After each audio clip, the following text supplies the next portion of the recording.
Hello and welcome again to the Friday Wrap. It's April 7th. Now, the consolidated elections were held this week, and Burr Ridge will have two new trustees with Anita Mital, as well as Zach Mottl. That's in addition to Joe Snyder, who was recently appointed. But in this past election, incumbent trustee Guy Francis and I both ran unopposed, and we'll all be sworn in thanks to Zach Mottl by a federal judge on the May 8th board meeting. The federal judge's name is Susan Cox. I want to thank Burr Ridge for allowing me to serve you for a second term. You know, between the people I met and lessons that I've learned and the opportunity to serve and make a difference, the experience is truly priceless, and I just sometimes still can't believe it. But thank you again. In other election news, the District 86 tax referendum failed by a wide margin, but the entire Downers Grove Township team, including Greg Bolts, who was a good friend of mine, he ran for assessor, he was also elected. Surrounding us, Mayor Frank Trilla, he ran unopposed, so he will serve a second term as mayor of Willowbrook, and the village president of Hinsdale also had a pretty tight race, but he also ran. He's an incumbent. I believe he's running for his third term. He was also reelected.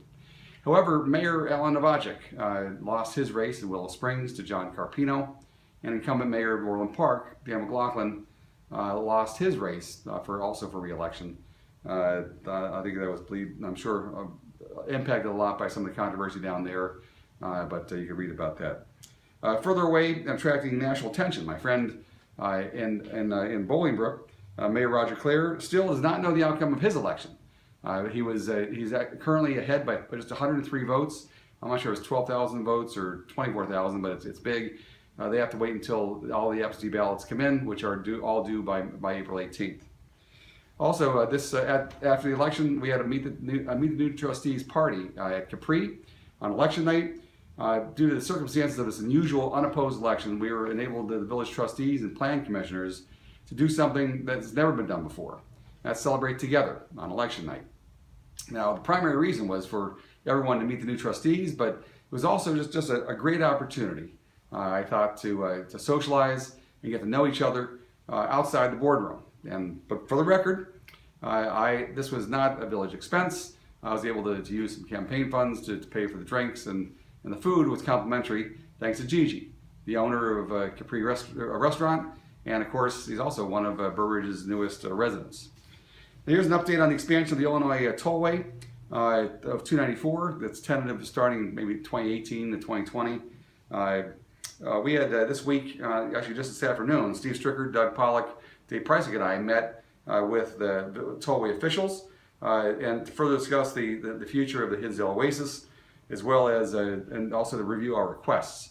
Now, according to the Deputy Chief of Engineering for Planning, they will do all they can to minimize impact on the residents, and especially improve any type of sound barriers that might be going on. But there are no set plans set in stone as yet, except for the replacement of the bridge, the Burlington Northern Road Bridge going across 294, as well as the mile-long bridge. There's probably not a lot of options with those two, but everything else is they're still having some public hearings, public meetings.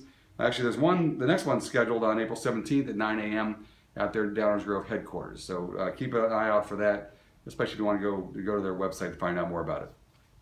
And last but not least, there's a Burr Ridge family that is very proud of their daughter for her incredible win in a tennis tournament against national champion Stanford. Now, she plays, Lexi Petrovich plays for University of Utah, but according to the head coach out there named, I believe it was Matt Landolo, she said that Lexi Petrovich got a great win at the #1 position against the defending national champions, and this is just incredible. She won actually it was a very difficult 3-set match. She won a tiebreaker, but it's no wonder why Ann and Milan Petrovich, also very dear friends of ours, Burr Ridge, are very proud of their daughter because they're in tennis circles. That is it's a huge win. Congratulations, Lexi. We're all proud of you, frankly.